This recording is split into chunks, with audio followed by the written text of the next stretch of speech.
Hello everybody, my name is Mohammad Shadab and I am here to teach you constitutional law. I am new here, so this is my first class.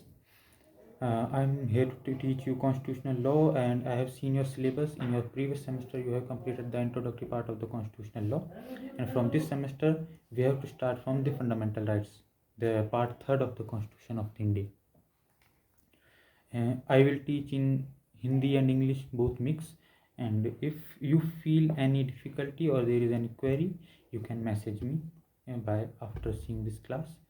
And so we will start from fundamental rights, chapter part third of the Constitution of the India.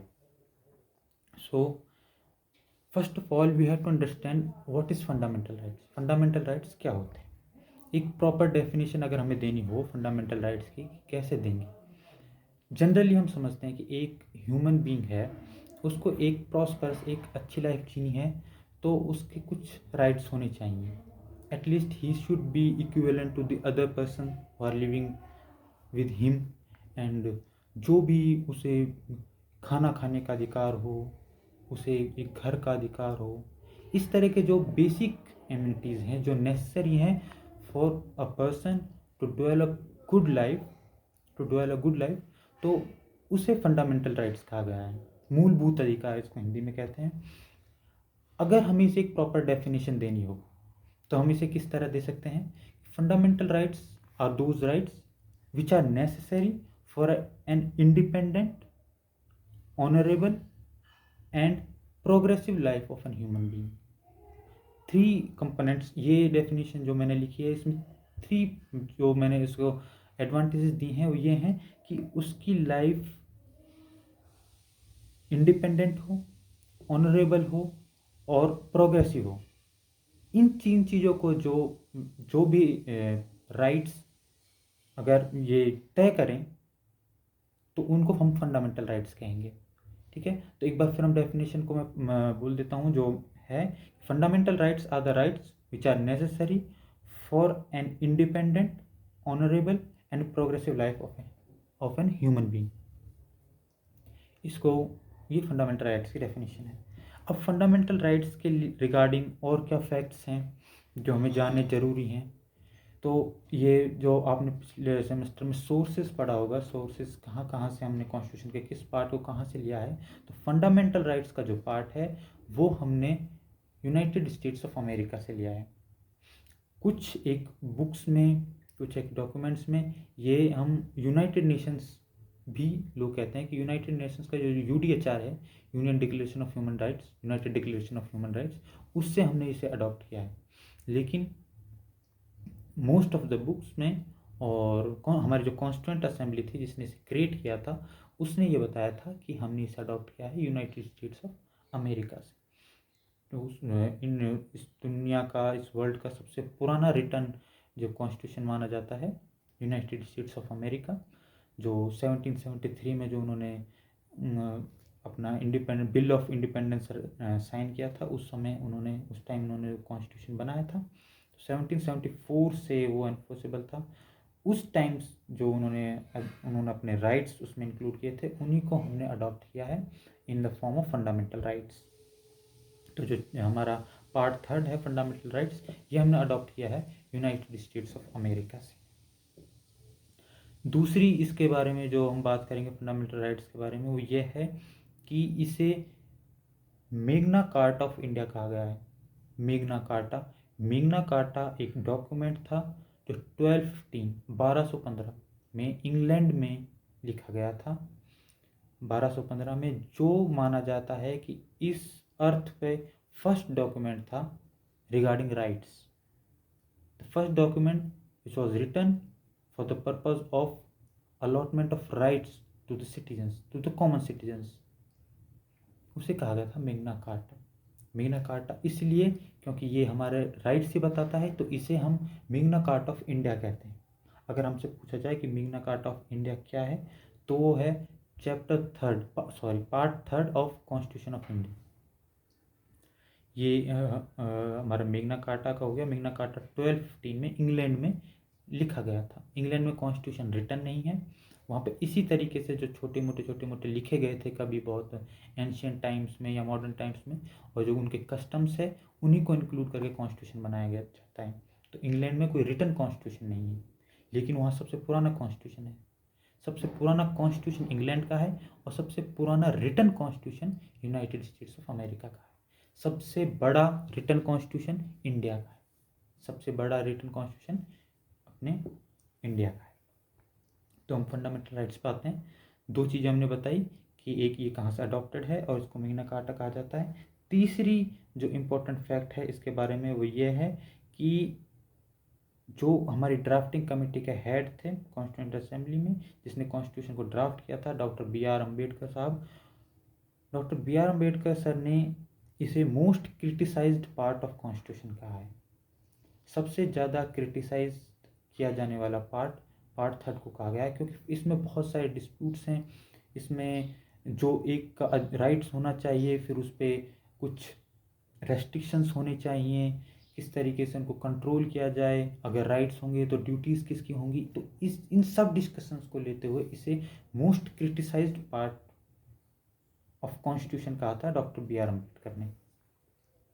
तो इतनी ये fundamental rights के बारे में, क्योंकि इस पे इतना डिस्कशन इसलिए है क्योंकि ये सबसे इम्पोर्टेंट पार्ट है। मोस्ट ऑफ द एग्ज़ाम्स में, चाहे वो कॉम्पिटिटिव एग्ज़ाम्स हो, चाहे हम अपने कॉलेज के एग्ज़ाम्स में हो, उसमें फंडामेंटल राइट्स पे बहुत ज़्यादा फोर्स किया जाता है। हम जुडिशरी एग्ज़ाम्स होते हैं या क्लेट होता है या नेट होता है, जिस तरह के भी एग्ज़ाम्स होते हैं उनमें इस पार्ट की बहुत इंपॉर्टेंस होती है। और इस पार्ट का एक एक वर्ड जो हम आर्टिकल्स में पढ़ते हैं, एक एक वर्ड से एक एक क्वेश्चन जनरेट होता है, और ये होता आया है बहुत टाइम से। तो इसलिए इस पार्ट पे बहुत ज़्यादा फोर्स करने का और बहुत ज़्यादा ध्यान देने का देखा जाता है। फंडामेंटल राइट्स में जो सबसे पहली जो चीज़ आती है वो इसमें दिया हुआ है, आर्टिकल 12 से ये शुरू होते हैं और आर्टिकल 36 तक ये पार्ट जो है प्रोसीड करता है। ठीक है, आर्टिकल 12 में स्टेट डिफाइंड है, जहाँ से ये पार्ट शुरू होता है, और उसके बाद आर्टिकल 35 तक है, सॉरी, और आर्टिकल 35 तक जाता है जहाँ पे लेजिस्लेटिव फैक्ट्स हैं। तो हम इसको आर्टिकल बाय आर्टिकल इसको करेंगे। सबसे पहले जो आर्टिकल 12 है उसमें डेफिनेशन दी गई है, स्टेट की, जो क्योंकि फंडामेंटल राइट्स को, एक और फैक्ट यहाँ पे बता देते हैं कि फंडामेंटल राइट्स को एनफोर्स कर सकते हैं सिर्फ अगेंस्ट स्टेट। फंडामेंटल राइट्स, आपका जैसे कोई राइट है इक्वलिटी का, तो आप उसे अगेंस्ट स्टेट का मतलब होता है गवर्नमेंट्स होती हैं या गवर्नमेंट एजेंसीज होती हैं, वो भी हम पढ़ेंगे जो आर्टिकल 12 जब हम इसको पूरा डिफाइन करेंगे। तो ये सिर्फ स्टेट के अगेंस्ट इन्फोर्सेबल है। इसका ये मीनिंग नहीं है कि कोई एक इंडिविजुअल इसे दूसरे इंडिविजुअल के अगेंस्ट इन्फोर्स कर सकता है। आप इसे मेरे अगेंस्ट इन्फोर्स नहीं कर सकते, मैं इसे आपके अगेंस्ट इन्फोर्स नहीं कर सकता। किसी भी राइट को आप इसे इन्फोर्स कर सकते हैं सिर्फ स्टेट के अगेंस्ट।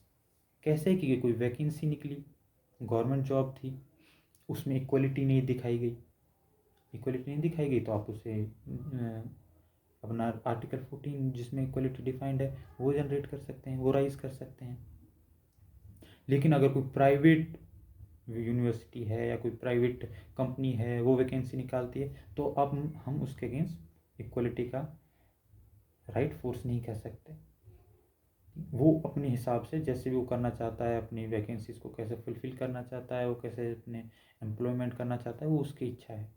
लेकिन स्टेट के अगेंस्ट हम इन्हें इन्फोर्स कर सकते हैं। तो इसीलिए क्योंकि हम स्टेट के अगेंस्ट इन्हें इन्फोर्स कर सकते हैं, तो स्टेट क्या होगा, क्या उसका एम्बिट होगा, क्या उसका जो पूरा दायरा होगा जिसमें स्टेट को इंक्लूड किया गया है, और क्या स्टेट नहीं होगा। इसमें काफ़ी सारे केसेस हैं जिससे अलग अलग एजेंसीज को बताया गया कि वो स्टेट हैं।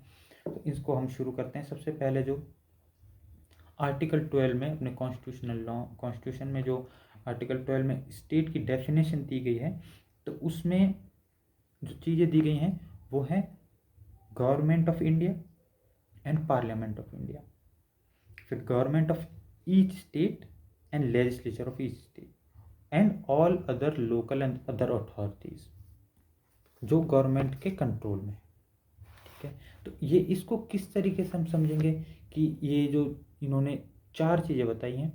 एक तो government and parliament of India, यानी जो सेंटर में हमारी गवर्नमेंट है वो। दूसरी ईच स्टेट की, ईच एंड एवरी स्टेट की गवर्नमेंट और वहाँ की लेजिस्लेचर, जो स्टेट्स में लेजिस्लेचर होती है, विधानसभा होती है वो, और local and other authorities under the control of government. जैसे क्या क्या होती हैं, नगर निगम, आपका JDA, जयपुर डेवलपमेंट अथॉरिटीज़ हैं, और गवर्नमेंट यूनिवर्सिटीज़, गवर्नमेंट ऑफिसेज, जो भी अलग अलग डिपार्टमेंट होते हैं, energy department, water works department, ये सब आती हैं स्टेट के अंदर। और भी जो भी स्टेट का ऑफिस होता है, जो गवर्नमेंट जॉब्स होती हैं, स्कूल्स होती हैं, गवर्नमेंट स्कूल्स, गवर्नमेंट हॉस्पिटल्स होते हैं, वो सब स्टेट के एम्बिट में आते हैं। लेकिन प्राइवेट इनमें से कुछ भी स्टेट के एम्बिट में नहीं आता है। तो इसमें डेफिनेशन ऑफ स्टेट में क्या क्या इंक्लूडेड है, अगर हम हमारे आंसर के जरिए से देखें तो एक तो executive of union and state, जो एग्जीक्यूटिव वर्क्स होता है, एडमिनिस्ट्रेटिव वर्क्स जिसे हम गवर्नमेंट कह रहे हैं, and legislature, executive and legislature of union and state, both union भी और स्टेट भी। बी, और ये ए पॉइंट हुआ। बी पॉइंट में गवर्नमेंट जो होगा पार्लियामेंट एंड लेजिस्लेचर। तीसरा अथॉरिटीज़, जो भी बताए, लॉ अथॉरिटीज़ में आते हैं जो भी बड़ी अथॉरिटीज़ होती हैं, जिनमें गवर्नमेंट हॉस्पिटल्स होते हैं, उनको जो गवर्नमेंट डिपार्टमेंट्स होते हैं, स्पेसिफिकली एग्रीकल्चर डिपार्टमेंट और ये, और लोकल अथॉरिटीज़ में जैसे लोकल हमारी जयपुर नगर निगम, जयपुर डेवलपमेंट अथॉरिटी, जोधपुर नगर निगम, बीकानेर नगर निगम, ये सब लोकल अथॉरिटीज़ में आती हैं। अदर अथॉरिटीज़ और एक पॉइंट है इसमें जो जिसका डिफाइन करना जरूरी है, जिसे बताया नहीं गया कि अदर अथॉरिटीज़ में क्या क्या चीज़ इंक्लूड की जाएंगी। ठीक है, तो इसमें क्या कहता है कि एक जो केस आया उसमें ये बताया गया कि जो अथॉरिटीज़ कॉन्स्टिट्यूशन या लॉज, डिफरेंट लॉज बनते हैं, जैसे अगर आपने इंफॉर्मेशन टेक्नोलॉजी या कोई भी पहले एक्ट पढ़ा हो जिसमें कोई अथॉरिटी बन रही हो, जैसे RTI एक्ट अगर आपने पढ़ा हो, राइट टू इंफॉर्मेशन एक्ट, तो उसमें एक राइट टू इंफॉर्मेशन में इंफॉर्मेशन कमिश्नर बनते हैं, central information commissioner, state information commissioner, CIC, SIC, फिर उनके जो अपॉइंटमेंट्स होती हैं, वो जो अथॉरिटीज़ होती हैं वो एक्ट से बन रही है, RTI एक्ट से उनका क्रिएशन हो रहा है। तो वो जो अथॉरिटीज़ हैं वो इसमें अदर अथॉरिटीज़ में आएंगी। तो ये जो केस था सुखदेव सिंह केस इसे कहा गया है। और एक और केस था electricity board Rajasthan versus Mohanlal.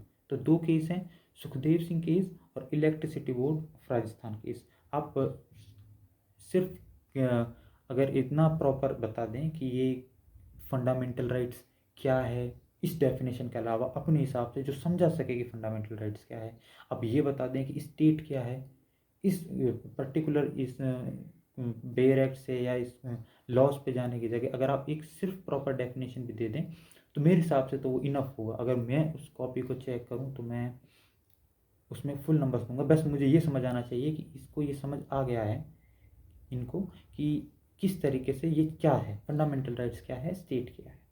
तो वही मैं कह रहा हूँ कि अदर अथॉरिटीज़ में पहले ये कहा गया है, कुछ केसेस में ये कहा गया है कि जो कॉन्स्टिट्यूशन में दिया है, जैसे कॉन्स्टिट्यूशन में इलेक्शन कमीशन दिया हुआ है, और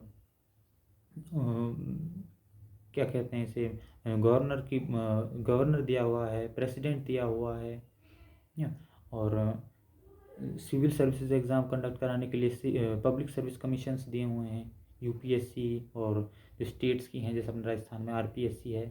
इस तरह के क्रिएशंस ये जो हैं ये कॉन्स्टिट्यूशन से बनी है। अदर इंस्टीट्यूट से कौन कौन सी बॉडीज़ बनती हैं, अलग अलग एक्ट से अलग अलग बॉडीज़ बनती हैं। जैसे मैंने अभी आप बताया RTI से इंफॉर्मेशन कमिश्नर की जो बॉडी बन रही है वो भी अदर अथॉरिटीज़ में माना जाएगा और वो स्टेट के एम्बिट में आएंगे, डेफिनेशन ऑफ स्टेट में वो इंक्लूडेड होंगे। तो स्टेट ऑफ डेफिनेशन में क्या क्या चीज़ें इंक्लूडेड हैं मैंने आपको बताया। एक तो उनका एग्जीक्यूटिव और legislative body of union and state, उनका गवर्नमेंट, तीसरा उनकी अथॉरिटीज़, चौथा लोकल अथॉरिटीज़, और पांचवा अदर अथॉरिटीज़। ये सब चीज़ें स्टेट्स डेफिनेशन में हैं और इसको आगे अपन कंटिन्यू करते हैं नेक्स्ट वीडियो।